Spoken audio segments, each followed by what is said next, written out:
The scent of garlic and rosemary should have been comforting. It was Thanksgiving, after all. But standing in my daughter-in-law's state-of-the-art kitchen, the warmth from the double oven felt like a mockery. Chloe stood before me, her ivory silk blouse pristine, her voice a carefully calibrated instrument of condescension. "Helen, we'd all be more comfortable if you waited in the living room," she said, her gaze sweeping over my flour-dusted apron. "You've done enough." My hands, still slick with butter from the pie crusts I'd been rolling out since 5 a.m., curled into fists at my sides. The turkey I'd brined for 2 days sat on the counter, golden and perfect, a monument to my effort in a house where I was increasingly a ghost. If you're watching this on her side, you know that moment, the one where your worth is measured and found wanting by the very people you've built your life around. Please hit subscribe and let me know where you're watching from in the comments. I want to hear your story, because this isn't just a story about a Thanksgiving gone wrong. It's a story about how a 68-year-old woman named Helen Reed discovered that the foundation of her family was built on a lie, and how that lie set her free.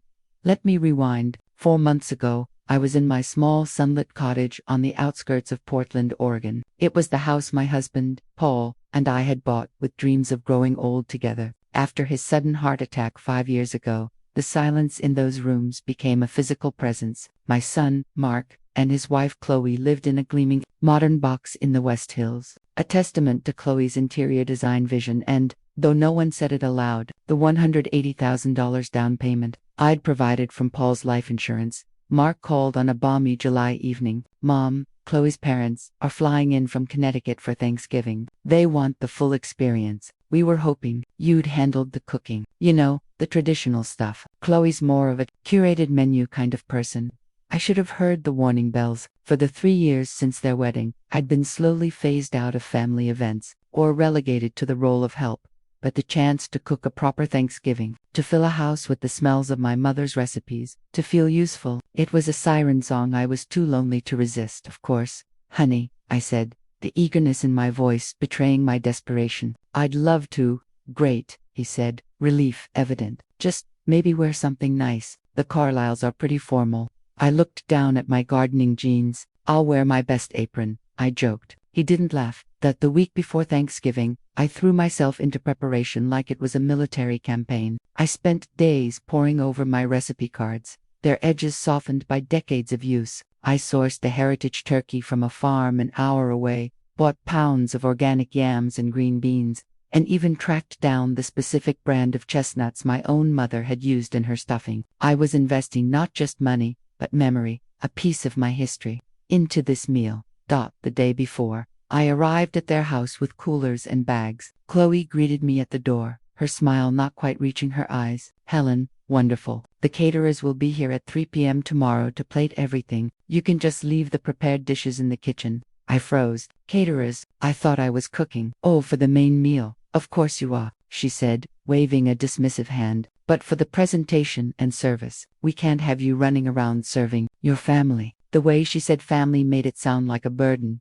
The humiliation began to simmer, but I shoved it down. I spent the next 10 hours in their sterile, stainless steel kitchen, a space designed for show, not for cooking. I brined the turkey, prepared the stuffing, peeled a mountain of potatoes. Mark popped his head in once. "Smells great, Mom." He didn't offer to help. Thanksgiving morning, I was back before sunrise to get the turkey in the oven. The house was silent. As the bird roasted, filling the air with that quintessential holiday aroma, I allowed myself a sliver of hope. Maybe this would be the year things turned around. Maybe the simple, honest act of a shared meal could bridge the chasm between my world and theirs. By 2 p.m., the kitchen was a masterpiece of culinary achievement. The turkey rested bronzed and juicy. The mashed potatoes were whipped to cloud-like perfection. The green bean casserole, a nod to tradition Chloe would doubtless sneer at, bubbled comfortingly. I had just finished garnishing the sweet potato pie when the doorbell rang. The Carlyles arrived in a wave of expensive perfume and tailored clothing. Robert Carlyle, a man with a jawline that looked financially solvent, shook Mark's hand firmly. Cynthia, Chloe's mother, air-kissed her daughter while her eyes scanned the room, cataloging the art on the walls.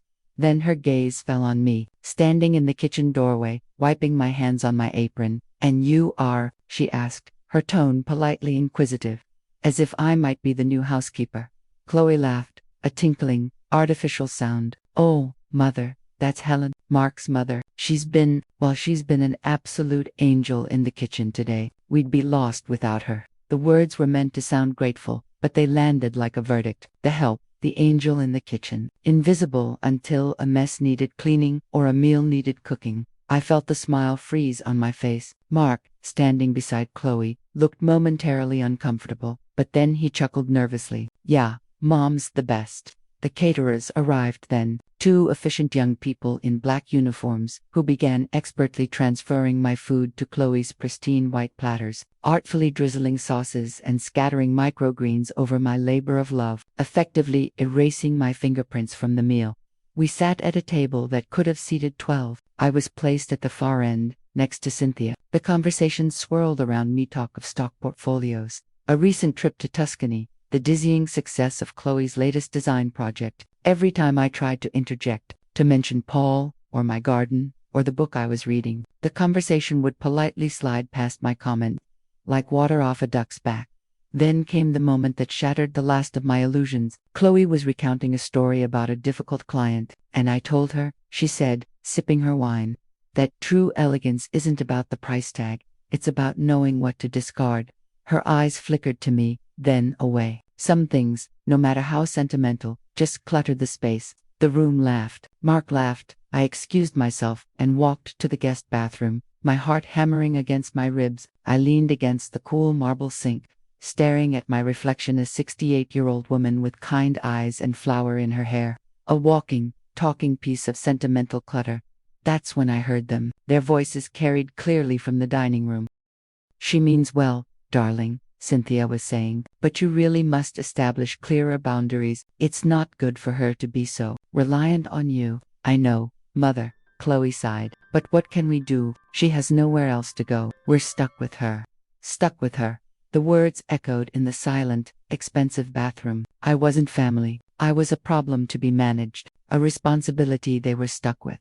I didn't cry. I didn't rage. A strange, cold calm settled over me. I walked back to the table, finished the meal, and even helped clear the plates. I smiled and nodded. I played my part perfectly. The next morning, I was up before dawn again, but this time, I wasn't heading to my son's house. I drove to the storage unit I'd rented after Paul's death, the one filled with the things that didn't fit in my cottage. In the back, under a dusty sheet, was my mother's old, solid oak recipe box, and tucked inside, beneath the card for her famous pumpkin pie, was a sealed envelope I had never opened. It was from my Aunt Rose, my mother's sister, who had passed away a decade ago. On the front, in her spidery handwriting, it read, "For Helen, when you need to remember who you are." My hands trembled as I tore it open. Inside was a letter and a smaller yellowed newspaper clipping from the Portland Journal, dated November 24, 1955. "My dearest Helen, if you are reading this, it means the world has tried to make you small. It means you have given your love to people who may not know its worth. I promised your mother I would never tell you this, but a promise to the dead sometimes must be broken for the living.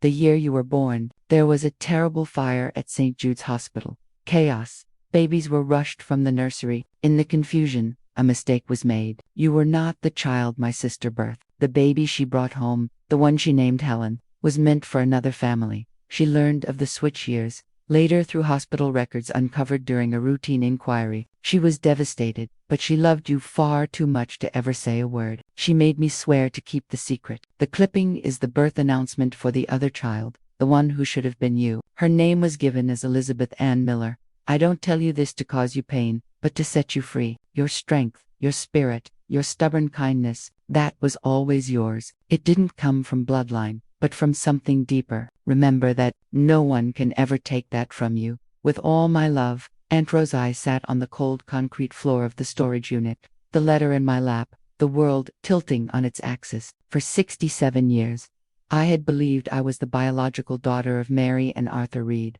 The revelation wasn't a thunderclap of grief, but a slow, dawning curiosity, a key turning in a lock I never knew existed. Elizabeth Ann Miller. Who was she? Where was she? Did she have my mother's laugh, my father's love of bad puns, or was she a stranger, living a life that was supposed to be mine? And then, the more profound question, Who was I? The woman who had spent a lifetime trying to earn a place in a family she wasn't born into. The woman who had just been told she was clutter in the home of a son who shared no DNA with her. I didn't feel anger at my parents. They had loved me fiercely. I felt a sudden, shocking sense of liberation. The constant, low-grade anxiety I'd carried my whole life, the feeling of never quite measuring up, of being an imposter in my own family, suddenly had a name. It wasn't my fault. I drove home in a trance. I didn't call Mark. I didn't confront anyone. I made a pot of strong tea and sat at my small kitchen table, the newspaper clipping laid out before me. The announcement was brief. Born to James and Eleanor Miller, a daughter, Elizabeth Ann. There was an address listed, an old neighborhood in northeast Portland. A quick online search told me the Millers were deceased, but Elizabeth, she had a digital footprint, an artist, a painter, living on the Oregon coast, in a small town called Cannon Beach. Her website showed landscapes of dramatic seascapes and misty forests. Her artist's bio was brief, mentioning a quiet life by the ocean. I felt a pull, a magnetic yearning to see her, not to disrupt her life, but to simply witness the woman I might have been. The following weekend, I drove to Cannon Beach. I didn't have a plan. I parked near the gallery that represented her work and waited. And then I saw her. She was leaving the gallery, a canvas bag slung over her shoulder, her hair streaked with gray, pulled back in a loose bun. She was maybe my age, but there was a rugged, windswept quality to her that I lacked. She looked content, independent. Our eyes met for a fleeting second as she passed my car. She offered a small, polite smile to a stranger, and then walked away. Her footsteps shore on the wet pavement. I didn't follow her. I didn't introduce myself. I sat there, watching her disappear around a corner, and I cried. I cried for the parallel life, for the lost years, for the strange, beautiful mystery of it all. And in that crying, I felt a weight lift, the need for validation from Mark, from Chloe, from a family that was never truly mine. It evaporated. I drove back to Portland, a different woman. I had a secret, a truth that belonged only to me, and it made me powerful. The next time Mark called, his voice was strained. "Mom, the mortgage payment didn't go through. The bank said there was an issue with the account." "I know," I said calmly. "I closed that account." Silence. "You, what?" "That's the account we use for the house." "It was my account, Mark," I said, "funded with my money from Paul's life insurance proceeds and the sale of mine and your father's house. The down payment was a gift. The monthly payments were a choice, and I'm choosing to stop. But we can't afford this house without your help," he sputtered. "Then, I suggest you and Chloe find something you can afford," I replied, my voice even. "The deed is in my name, always has been. We never transferred title on my attorney's advice. It stayed in my name for tax and asset protection reasons. You have 60 days. I hung up. My hand was shaking, but my resolve was ironclad. I was no longer funding my own humiliation. The fallout was swift and ugly. Chloe called, screaming about ingratitude. Mark showed up at my cottage, pleading, then angry. "How can you do this to us, after everything we've done for you?" "What have you done for me, Mark?" I asked, genuinely curious, "besides make me feel like a guest in a life I helped build." He had no answer. I hired a lawyer. The house was put on the market. I discovered, through the financial discovery process, that Chloe's design business was deeply in debt, propped up by loans I knew nothing about. The perfect life was a house of cards, and I had stopped being the foundation. Through it all, I held my secret about Elizabeth Miller close to my heart. It was my anchor. I didn't need to be Helen, the discarded mother. I could just be Helen. I started painting again, something I hadn't done since college. I enrolled in a writing class. I made friends with women my age who liked me for my stories, not for what I could do for them. 6 months after that fateful Thanksgiving, I was in my cottage, surrounded by the vibrant, slightly messy canvases of my new hobby, when there was a knock on the door. It was Mark. He looked thinner, older, defeated. "They're gone," he said quietly. "Chloe, she left, said she couldn't handle the drama." He used air quotes, a hollow imitation of his wife's mannerisms. I invited him in. We sat in my living room, surrounded by the evidence of my new life. "I'm sorry, Mom," he said, and for the first time, it sounded real. I was weak. I let her convince me that what you did wasn't important, but it was. Everything I am is because of you." I looked at this man I had raised, loved, and sacrificed for. The biological truths of Aunt Rose's letter didn't change the history we shared, it just reframed it. I know you're sorry, Mark, I said, and I forgive you, but forgiveness doesn't mean I'm going to go back to the way things were. I can't, he nodded, tears in his eyes. I don't expect you to. We talked for a long time. I didn't tell him about the letter. That was my story to keep. But I did tell him that I loved him, and that I hoped he could build a life based on honesty, not appearances. After he left, I felt a profound peace. The storm had passed. I had navigated it not as a victim, but as the captain of my own ship. On a bright autumn day, I finally wrote a letter to Elizabeth Miller. I didn't reveal the truth. I simply told her I was an admirer of her work, that her paintings of the coast brought me great peace. I enclosed a small check, asking if she had any smaller, unframed pieces for sale. A week later, a small canvas arrived in the mail. It was a simple, beautiful painting of a single dune grass, bent but unbroken by the wind. There was no note, just my name on the packaging. I hung it in my kitchen, right above the table where I now eat my meals, with a contentment I never thought possible. It reminds me that our roots are not always where we think they are. Sometimes they are deeper, stronger, and more our own than any bloodline could ever be. I wasn't born into this family, but I chose to love them, and now I am choosing to love myself. That is the most powerful Thanksgiving blessing I have ever received. Your peace is worth fighting for. What's a truth you've discovered that sets you free? Share your story in the comments below. I'm listening.